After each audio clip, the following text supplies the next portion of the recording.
Welcome to RPG Book Club Movie Nights, the podcast episodes where we watch a video game-adjacent movie and talk about how it makes us feel. I am Sam Allman.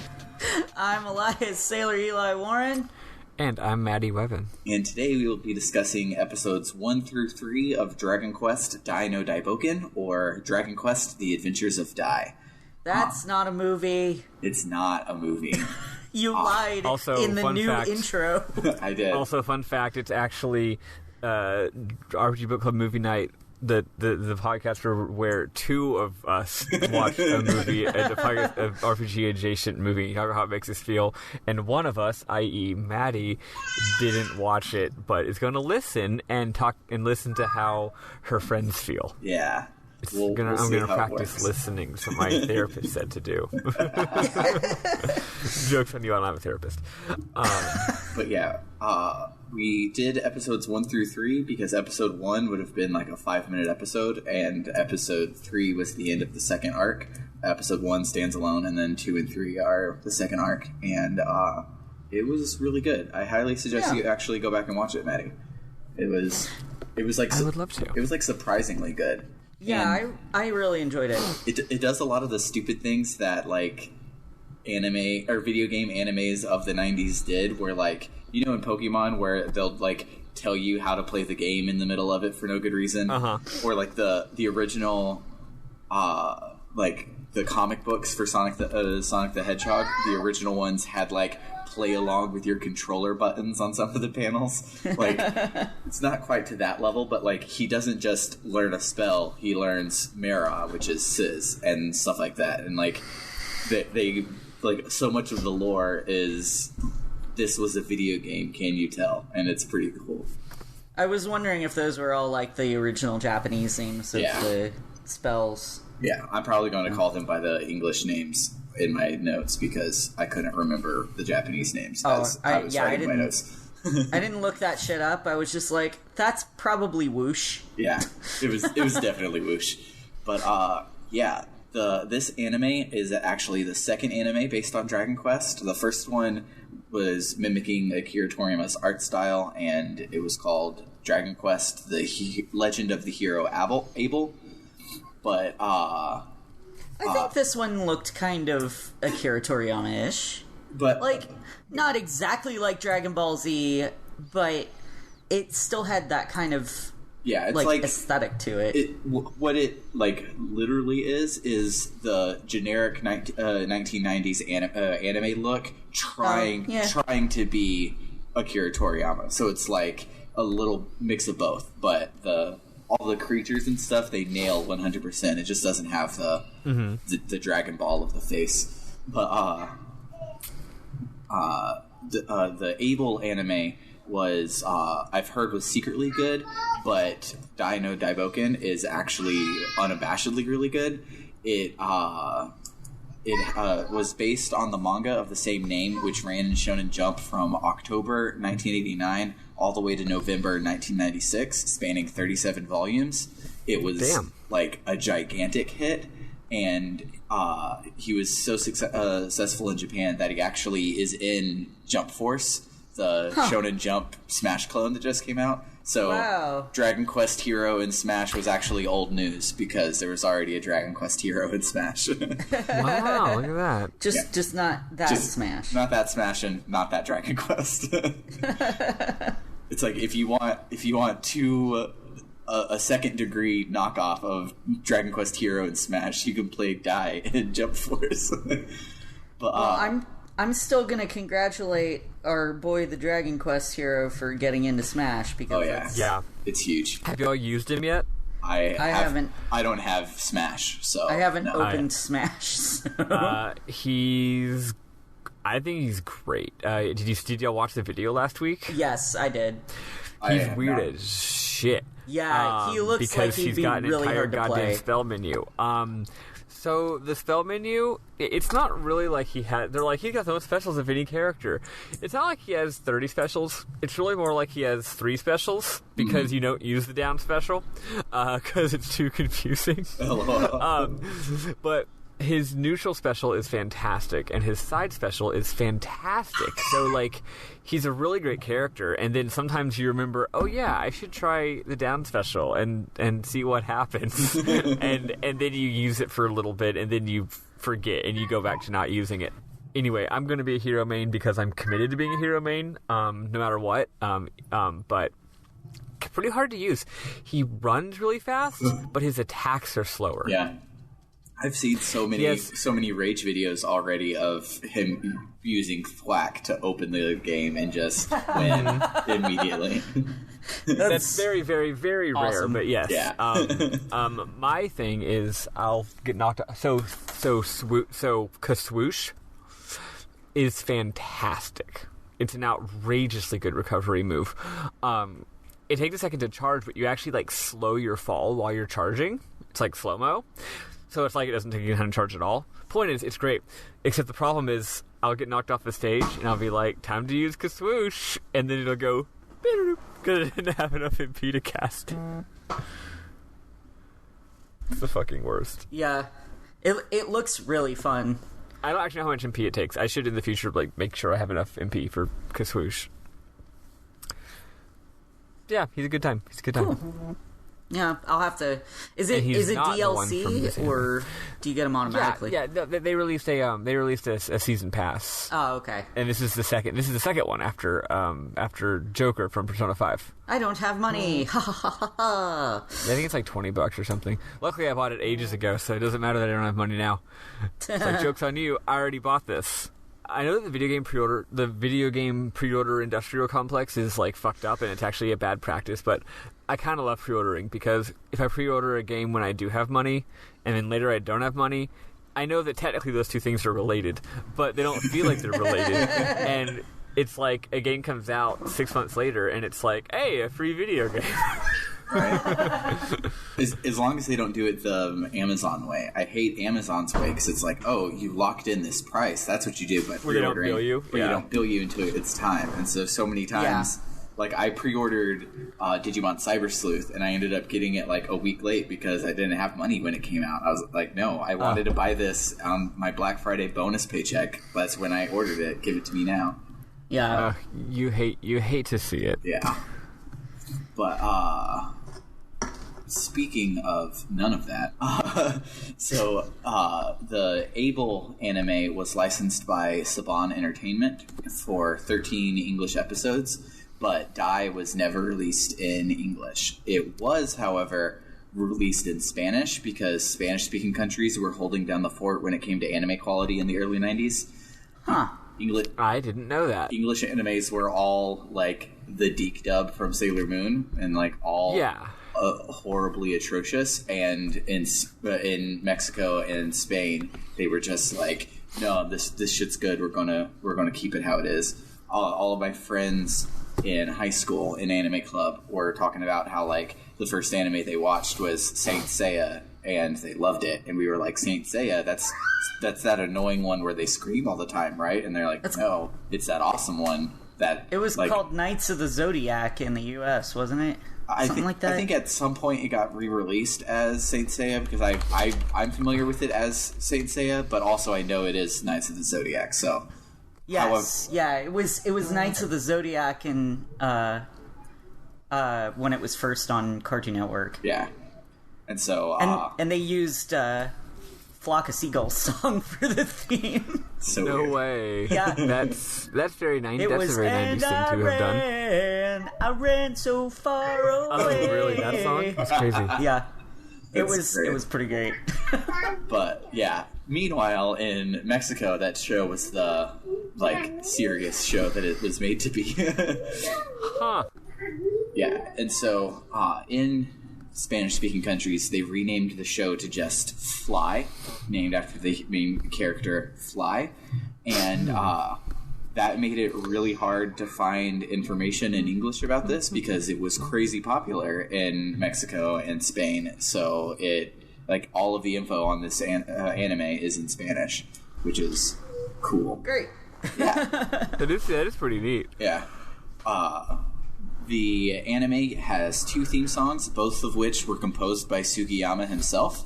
which is really badass. Cool. The opening theme begins with the fanfare, but not with the main theme of it, just with the that just the very beginning part. It starts with that, and then goes into some city pop after that. But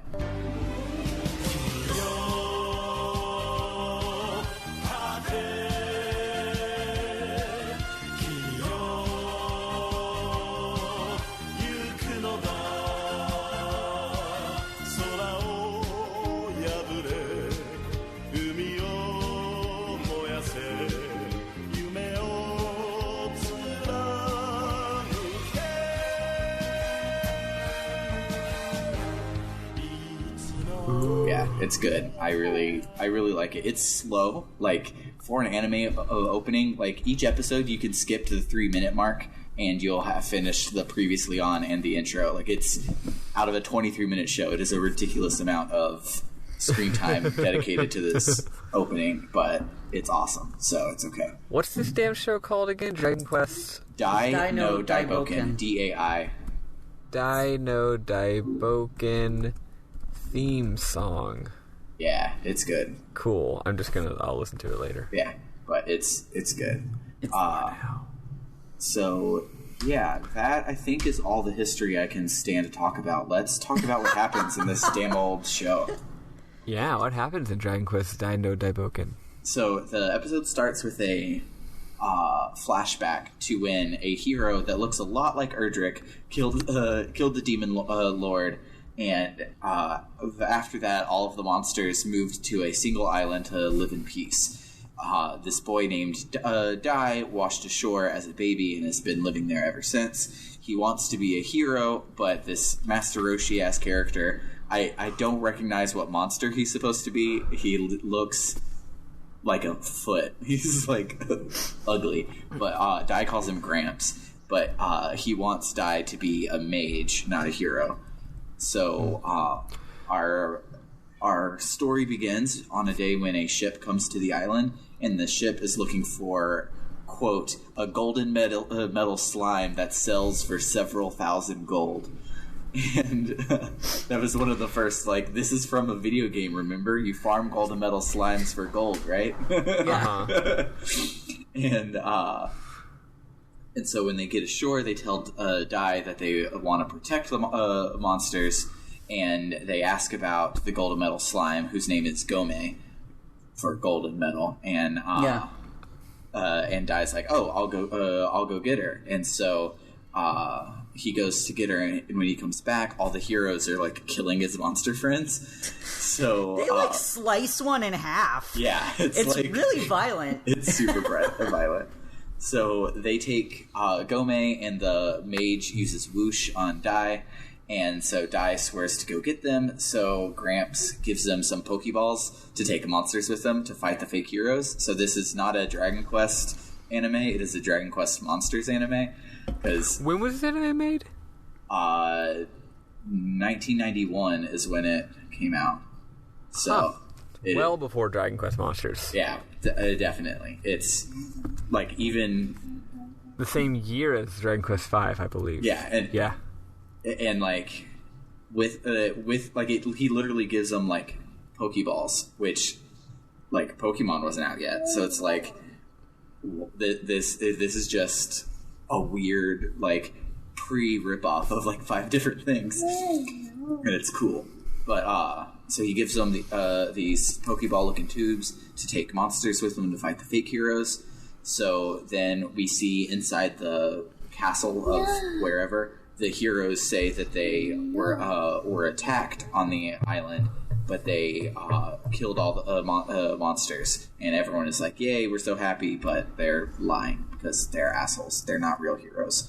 They're just trying to prove that they are quote unquote heroes, so they can get the crown of heroes, which has some sort of magical power. So, so Dai shows up in town, and he uses sweet breath from one of his monsters to knock out the priest girl named Zurban, who was there, and they try to figure out what they're up to, and he like uses a like tentacle monster, and it's very like rapey and weird. Yeah. But it turns out that she just tickles, or she's ticklish or something, and he just tickles her to get the stuff. What were you saying? Did you explain how he got the monsters there with him? In the Pokeballs? Oh, yeah. Yeah. Okay, I missed that. I'm sorry. Yeah, no. He has little magical Pokeball tubes. And, it's great. So, the priest girl's like, oh, there's going to be a feast tonight. Don't mess with that, please, Scarlet. It's like, she's like, oh, there's going to be a feast tonight where they're all giving us the, they're going to give us the crown of heroes, and so Dai goes to the party, and he basically just opens every Pokeball to unleash monsters on the feast. So the sage and the warrior try to stop him, but he has the power of Pokemon, so they can't. So then the fake Erdrick-looking guy says that he has no weaknesses, and he sword fights with Dai, who only at this point has a stick. He doesn't even have a sword yet. The king says... He has a cypress stick. Yeah, he has a cypress stick. So then the king is show compassion, but Erdrick says that Dai is bad and doesn't deserve any compassion. So then Dai ends up stealing the sword from Erdrick, and he's about to win, but then Zurban shows up and is threatening the slimes, like has one of them in a bag, like about to stab it. And so Erdrick takes the opportunity to grab Dai, who throws this magic ball, which is different from the Pokeballs that he has. He has, like, the Pokeballs are these little tubes, look like film canisters, but this one was like was said to be special by Gramps. So there's this magic ball. So he throws it into the sky, and it turns into a king slime, which then lands on Erdrick, and he can't get up. So then Dai then puts Erdrick into the Pokeball and sends him off to jail. And so then, for being a true hero, the king gives Dai the hero's crown. And it's... Hell yeah, look at that. Look at that. All in one episode. All in one episode. Yeah, it's action-packed for episode 1. So then, episode 2 and 3 are... So episode 2's title, I love. It's called I Won't Let You Die, Princess Leona, which is such a great name for an escort quest. But, so the episode starts with Dai training magic, and yet another ship shows up, and so Gramps goes to look at the ship, and he says, "Oh, that's not any ship. It's a sage's ship. A sage is a person that masters all of the magic of mages and priests." And I'm like, "Yeah, I've played Dragon Quest 3. I know what a sage is." And so but first you gotta get to level 20, and then you have to find the sage's book from the top of that tower. Yeah. or be a gadabout. Yeah. So the sage is Princess Leona, who Eli noticed something about her voice actor. Immediately recognized her as Sailor Mercury, Aya Hisakawa. Nice. I'm really good at picking out voice actors from things that I watch and am obsessed with. So, I was really excited about that. Yeah, she is my girlfriend. I love Princess Leona so much. So she is turning 14, which means she's about to be, instead of just princess, to become lady in waiting. So she needs to do this ritual where she meets the earth god in a cave that's on the island. Some of the people she's with is like, we haven't done that in centuries, and she's like, yeah, but I want to be legit when I take over the throne or whatever. And so the cave on the island is super volcanic, and Gramps tells Dai to go, even though he gets a bad vibe from Leona. So they're going on their little quest, and in the forest, Dai tells Leona that he can't do any magic despite making the pact for it, And one of the when she's like, "Oh, what magic can you do?" And he's like, "Oh, I can't do any magic." And she's like, "What? You're so strong. You can't do any magic." And the guard is like, "Princess Leona, obviously Dai is so strong that if he had made a pact to be able to do the magic, he would be able to do it." And Dai's like, No, I've made lots of packs. I just suck." And it's great. So she is like, well, a hero needs to be armed with more than a cypress stick, so she gives him this knife to fight with, and it feels like that knife is probably going to be important, because like the camera lingers on it for a while, and it has a really interesting design, but so far it's just a knife. But then right after she does that, this giant scorpion attacks the party, and Dai is like, "This isn't a scorpion from the island, this is a demon scorpion. What the hell?" And so he jumps in to fight it, but and he ends up winning. But in the battle, Leona gets hurt with some poison, and Dai doesn't know Squelch. So he's like, "Oh, I need to get her back to Gramps, but I can't." And so it turns out that her keepers were trying to get her killed. So he is fighting. Can't remember his name. He looks like the male character from Dragon Quest IV. Is what his design looks like. But and so he ends up fighting him and gets his butt kicked. So Dai and Leona fall into this cave, and they can't get out. So then the keepers are like, "We're super evil as shit, and we've actually hollowed out this killing machine monster to be a Gundam, and we're going to use it to kill all the monsters on the island, and then also kill Leona so that we can put whoever we want on the throne." So that was episode 2. Big cliffhanger. That's there. bad. Yeah, that's super bad. So then I'm not for it. No, me neither. So then episode 3 starts, and Dai refuses to let Leona die, and then he basically goes into the Avatar state and accidentally kazapples the whole mountain like in half. So now there's a big hole so he can get out. So he carries Leona down to the beach so that Gramps can heal her. But her keepers are there on the beach with their whole Gundam thing, and they're pissed that he survived. So they attack. And he does this spell that's called Baggy Cross in there. I don't know which spell that is in the game. That doesn't sound like a spell from Dragon Quest. Yeah, it doesn't at all. But so he does a spell. It looks kind of like Kaswoosh, but it's like it goes in like an X form. So I don't know. But they might have made it up. But so Dai does that spell, and it like fucks up all the keepers except for the one in the Gundam. But then he snaps out of the Avatar state and doesn't remember doing any magic. He's like, "Oh my god, I'm so sorry, I fell asleep." And everyone's like, "No, you didn't." And so the killing machine wasn't affected by Baggy Cross, so he tries to fight it by hand, and he keeps losing because he has a knife versus a Gundam. And never bring a knife to a Gundam fight. Yeah, you don't. That's rule number 1. So he keeps losing, but then he shoves his knife into an access panel there on its front, which was its weakness. And Dragon Quest IV guy was like, "Oh, you were aiming for that the whole time. I thought you were just feigning ignorance." And Dai doesn't respond, but I'm pretty certain that Dai was just being stupid because he's stupid.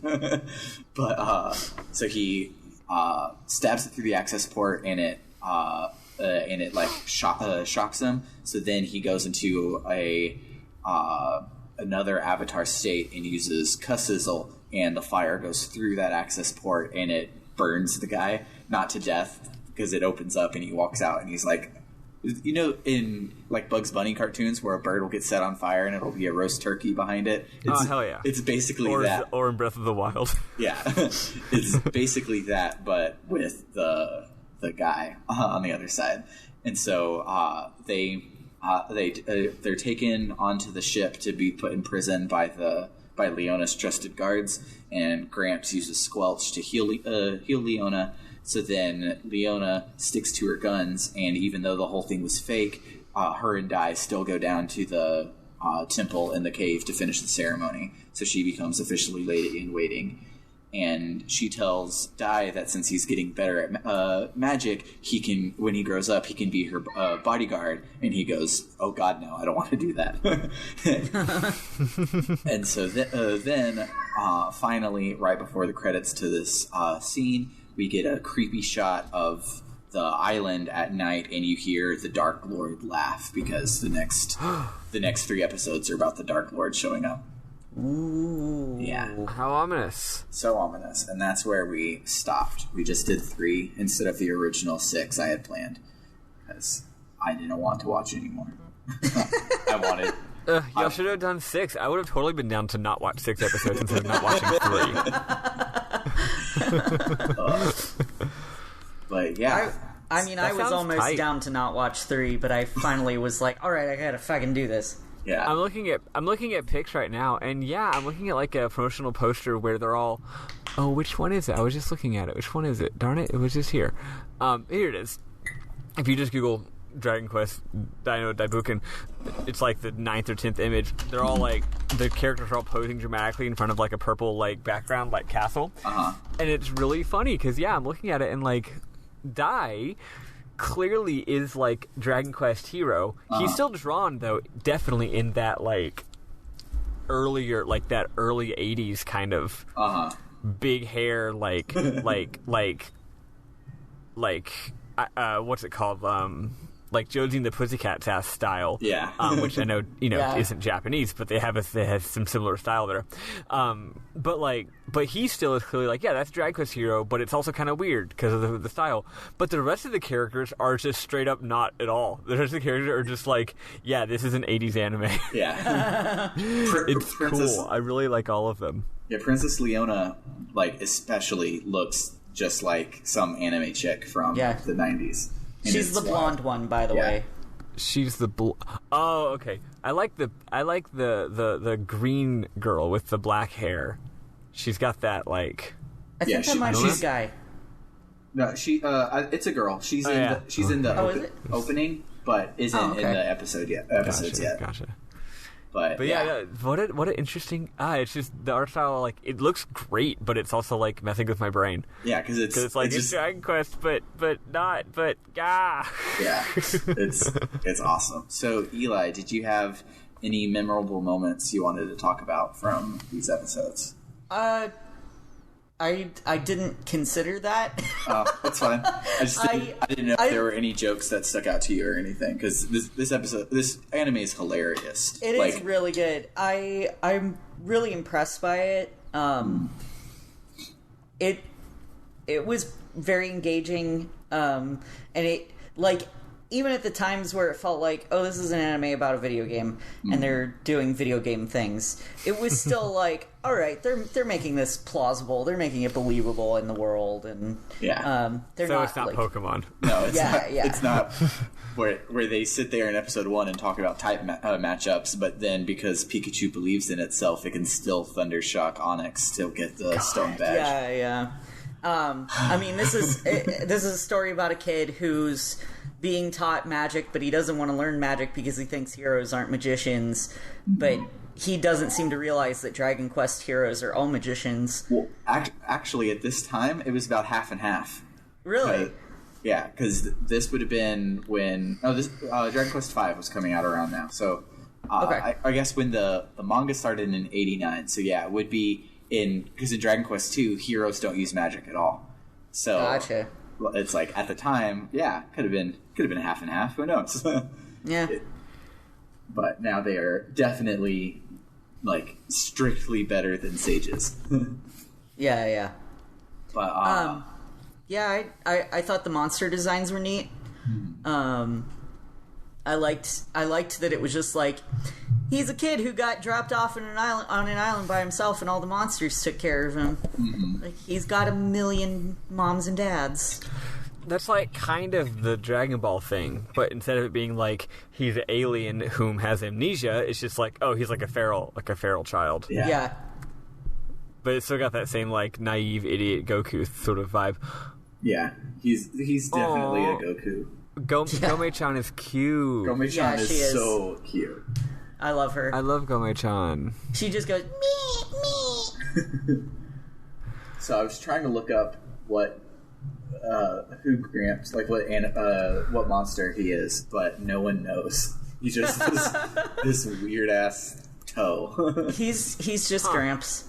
Just Gramps. Oh, okay, actually, now that I'm looking at the characters in more detail, the green character is definitely a.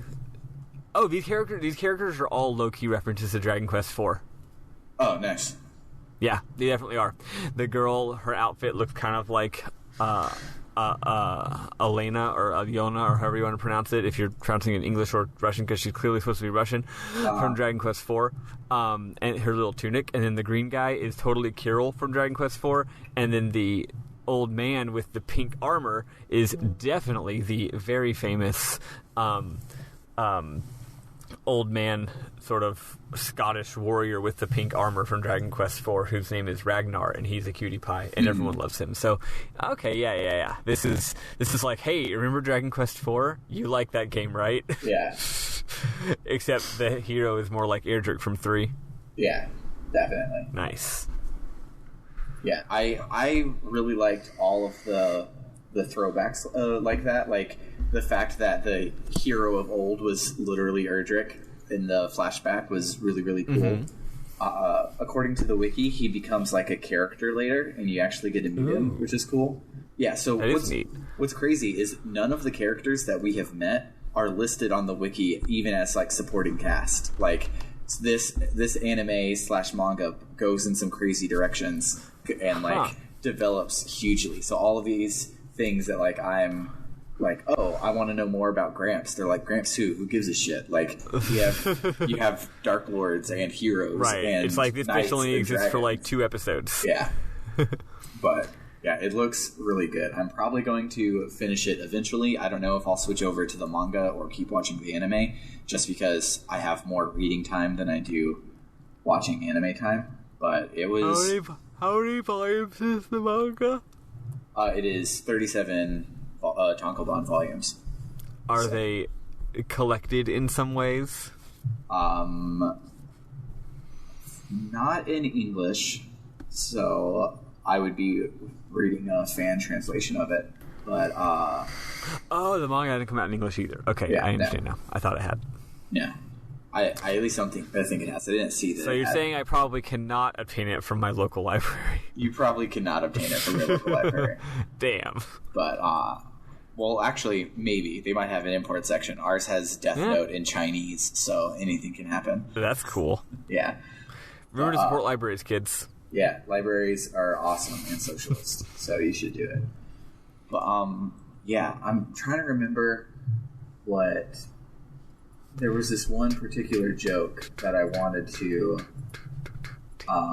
mention, but I can't remember it. So, whatever. I remember like, then I guess never mind. I remember being like, oh, I won't write that in the notes. I'll put that in memorable moments, and then waited 2 weeks to watch the rest of the episodes, so I don't remember it at all.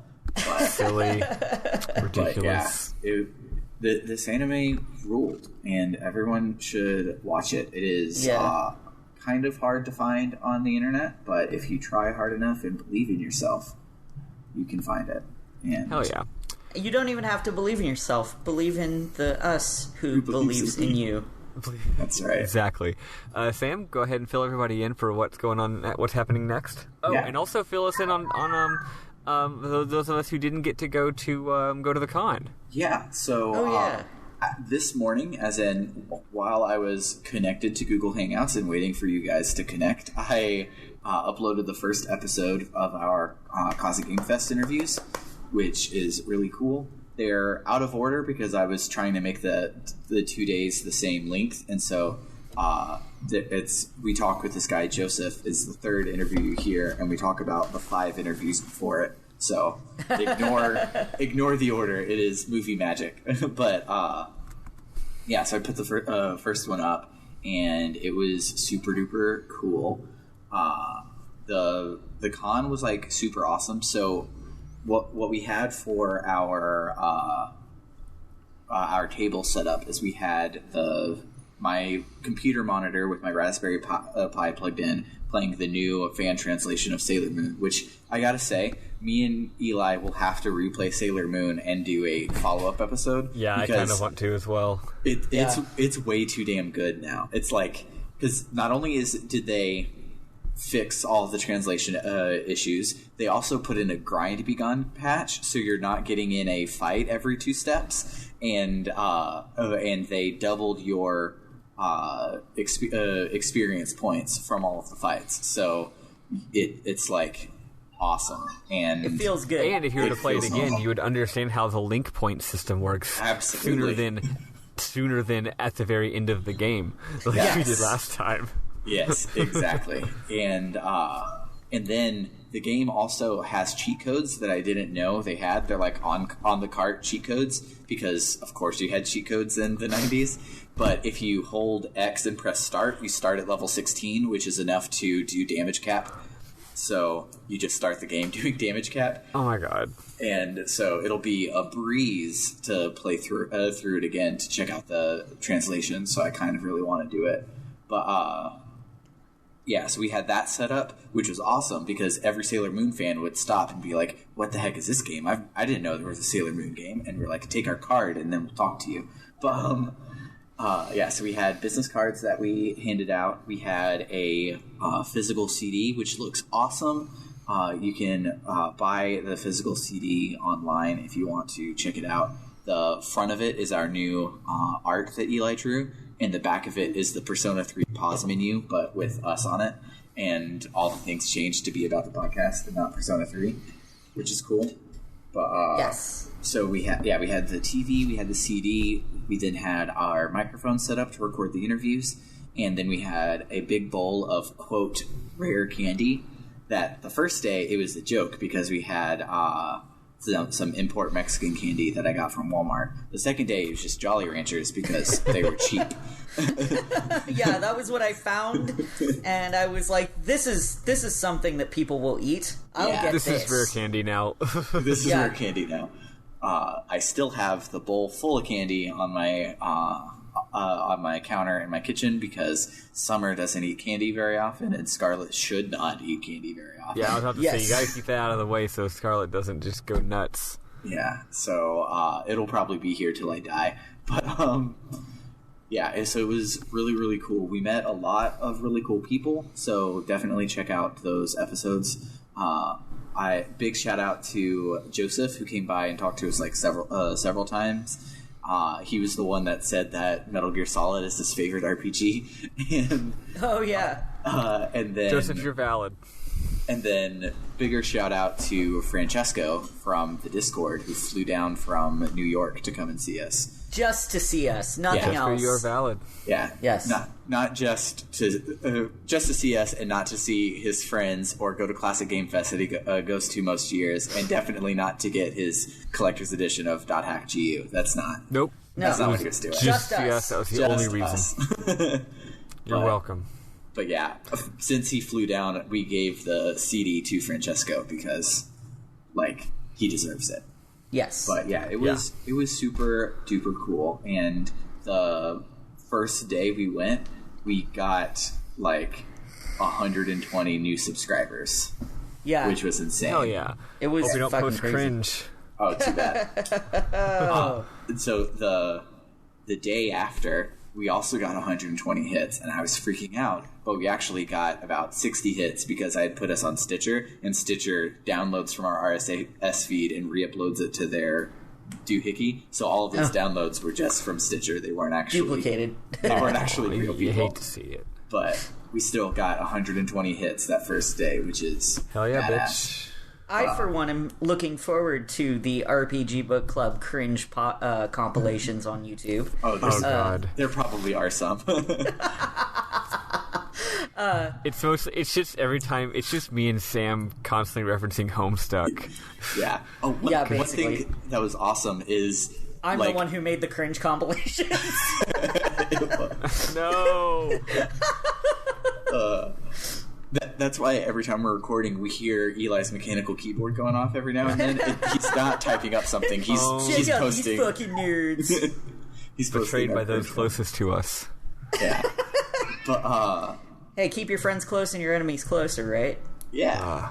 One thing that was awesome at Classic Game Fest was without like forcing it to happen, everyone talked about all of our normal things when they came up. Like Metal Gear was brought up, World of Warcraft was brought up, Dragon Quest was brought up, Ghost Lion was brought up, Sailor Moon was brought up. So funny. Undertale was brought up. We're definitely gonna play Ghost Lion at some point, even more so than before. Yeah, we have to. It's great. But yes, it's like the only one that didn't happen was Homestuck, but there were a couple people that probably were Homestucks. It's just Homestucks don't talk about it in public after.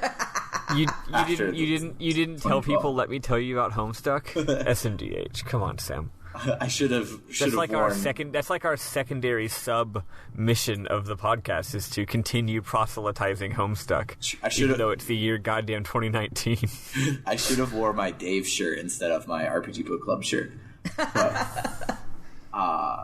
But yeah, it was a whole lot of fun. It was way more fun than I thought it was going to be, which like sounds pessimistic of me, but I really thought that like no one was going to come by. We were going to get maybe one or two people to talk to us, no interviews, but like, because like I've been to conventions, I know the people that are there for info booths and not selling booths don't get any business whatsoever. Like I've been the one that like won't make eye contact with them, just like take a card because I feel bad or something. Like like at anime conventions, the Funimation booth, like you're just there because you support anime. You're not there to sell me anything, so I'll take a card and I'll leave. They're like, y'all heard about anime? Well, we had some people who do podcasts themselves or YouTube, and they came by and chatted with us, and that was really cool. Shout out to Coach. Yeah. Coach looks exactly like what Lawrence Fishburne, like. Yeah. The bearded Lawrence Fishburne. Yeah, he does. Is exactly right. He was really great. And he was talking about potentially collaborating, which is cool. Yeah, for sure. But yeah, it was a whole lot of fun. Next up on our RPG Book Club docket, besides finishing the CGF episodes, we'll be launching into our new game, Cosmic Star Heroine, which I've played a little bit of so far, and it's interesting. It is unabashedly linear right now, which is awesome because... Good, I don't want to think about things. I don't want to think about things. Life is hard. I just want to hit buttons. Yeah, and so far it's all about hitting buttons, but we're going to be playing the first 3 chapters.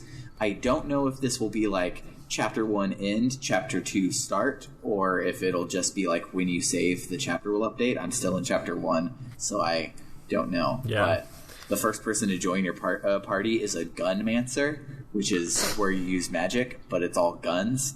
So I'm pretty excited for this stupid ass game. It's like the Tumblr post I saw the other day about how cowboys are witches, but with guns, and horses are their familiars.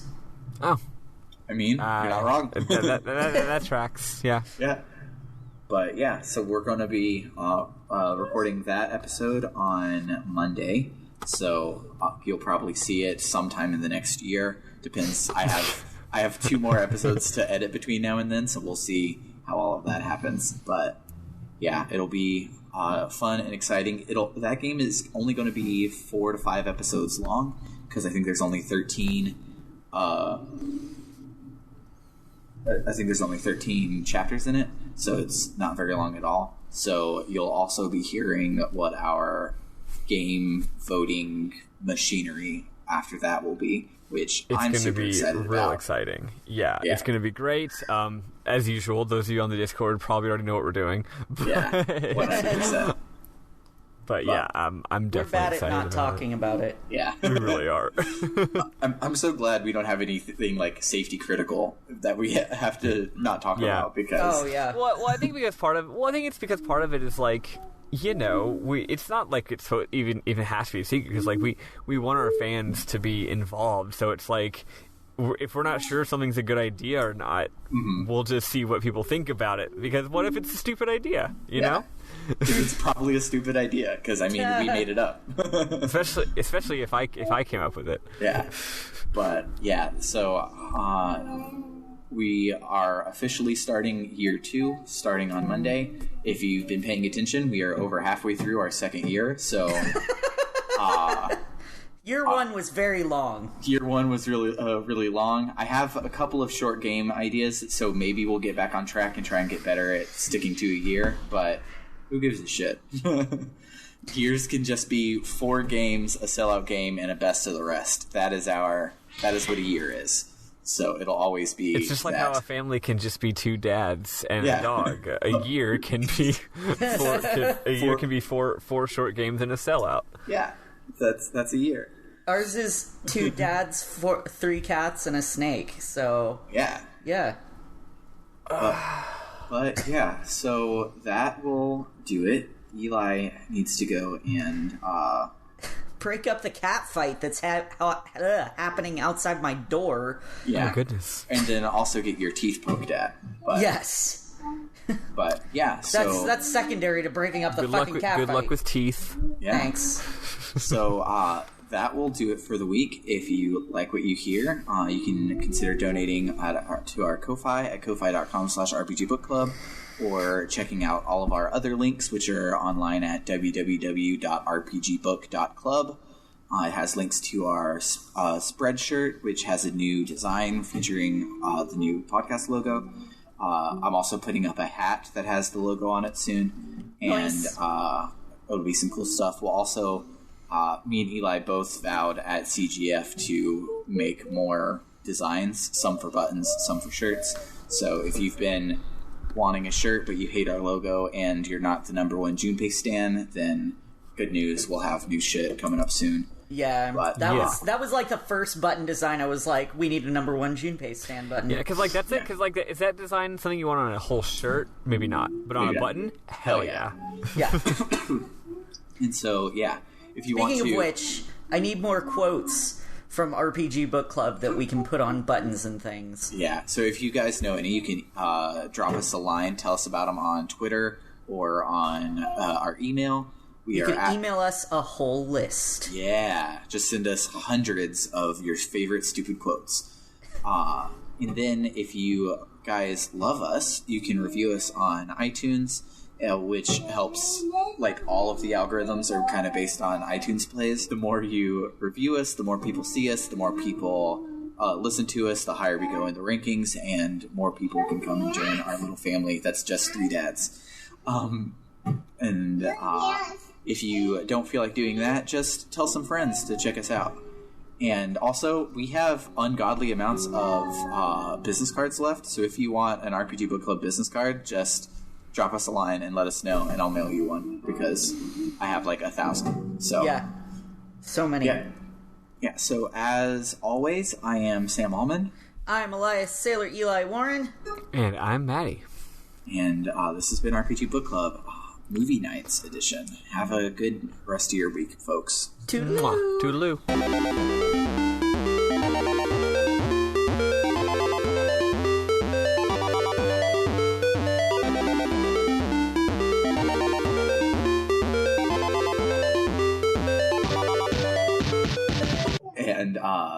And so same thing happened here. What, Scarlett? You're a ballerina? Yeah. You want me to help you put it on? There you go. Yeah, go play in your room, okay, baby? So, the episode starts. If you want to sit with me, you have to be quiet. Can you be quiet, Scarlett? Okay. And hold on, I have to fix Dora the Explorer for Scarlett. Alright, go play in your room, Scarlett, please. Daddy's almost done, okay? Just a second, I'll be done in a second. So the more you review us, Scarlett's playing my bass guitar right now. But